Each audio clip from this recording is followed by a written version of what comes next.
আল্লাহ বলেন কিয়ামতের কঠিন ময়দানে ইনসাফের আদালত কায়েম করব, যেখানে কোনো রকমের বেইনসাফি হবে না, দুই নাম্বারই হবে না।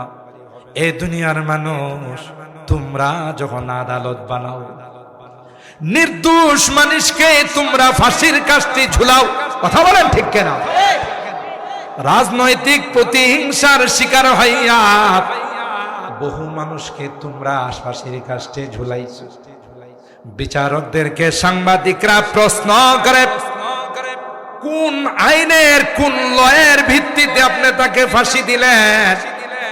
বিচারক ডাক দিয়া কয়, উপরের নির্দেশ।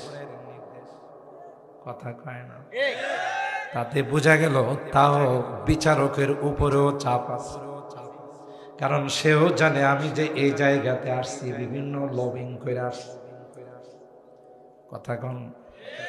আল্লাহ কোরআনুল কারীমের শুরুতেই সূরাতুল ফাতিহার শুরুতেই আল্লাহ কয় মালিকি ইয়াউমিদ্দিন। না রে না, আমি বিচারক নয়, আমি বিচারের দিনের মালিক, আমার উপর কারো কোনো চাপ নাই, আমি স্বয়ং বিচারক নয়, বিচারের দিনের মালিক।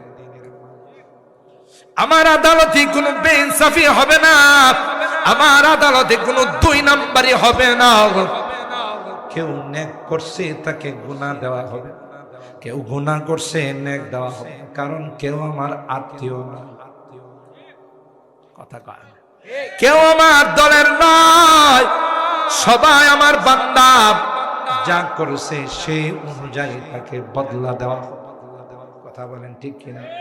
আল-ইয়াউমা তুজজা কুল্লু নাফসিন বিমা কাসাবাত লা যুলমান ইয়াউম। আল্লাহ বলেন আজকে কোনো জুলুম হবে না,